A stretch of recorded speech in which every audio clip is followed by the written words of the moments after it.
सलीम साहब, जावेद साहब, हम ऐसी दुनिया में रहते हैं जहाँ पर सबको सब कुछ होना है। यानी जो एक्टर है उसे डायरेक्टर होना है, जो डायरेक्टर है उसे प्रोड्यूसर होना है, जो प्रोड्यूसर है उसे म्यूजिक करना है। हमको सब कुछ करना है। लेकिन आप दोनों आइकॉनिक राइटर्स हैं, स्टोरी, स्क्रीन प्ले, डायलॉग्स। आप दोनों ने सिर्फ यही पकड़ा।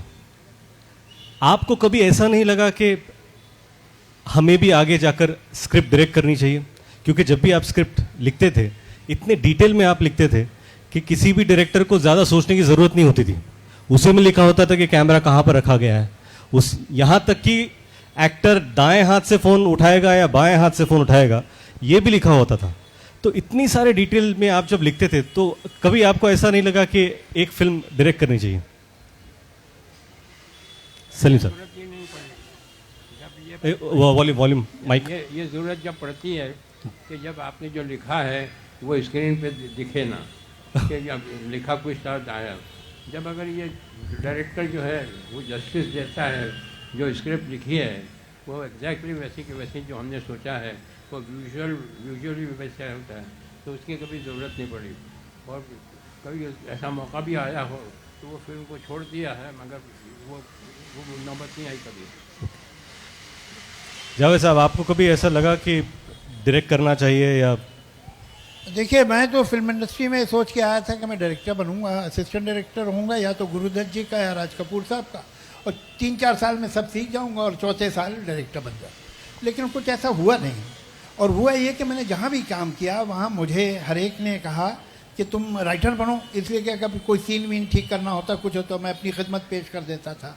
सलीम साहब से भी मेरी मुलाकात जिस फिल्म में हुई उसका नाम था सरहदी लुटेरा। उसमें सलीम साहब रोमांटिक लीड कर रहे थे, मैं असिस्टेंट था और डायलॉग राइटर था। तो सलीम साहब ने भी, इनका बहुत बड़ा इन्फ्लुएंस रहा है मुझ पर हमेशा, और इन्होंने भी मुझे हमेशा कहा कि तुम राइटर हो और राइटर बनो। तो तब तो ये ख्याल नहीं था कि हम दोनों एक साथ काम करेंगे, वो तो उनकी अलग ओपिनियन थी जो मुझे बहुत सीरियसली मैंने ली, because I consider him a very wise person. तो उसके बाद देखिए किस्मत का ऐसा हुआ लिखा कि हम साथ में ही काम करने लगे। अब जब काम कर रहे थे तो काम इतना सही हो रहा था कि फिर कोई दूसरा ख्याल आया नहीं। वो आपने कहा हम आगे बढ़े, आगे का चक्कर ये कि जो आगे की जगह थी वो तो खुद हमारे पास आती थी, हमें आगे बढ़ने की ज़रूरत नहीं पड़ती थी। तो फिर हम खुश रहे और अच्छा काम किया, जितना भी किया, जितने बरस भी किया। देश विदेशातील प्रत्येक घडामोडींचे लाईव्ह अपडेट मिळवण्यासाठी आता साम टीव्हीच्या सर्व सोशल मीडिया प्लॅटफॉर्मला लाईक, फॉलो आणि सबस्क्राइब करा। तसंच सर्व नोटिफिकेशनसाठी बेल आयकॉन प्रेस करायला विसरू नका।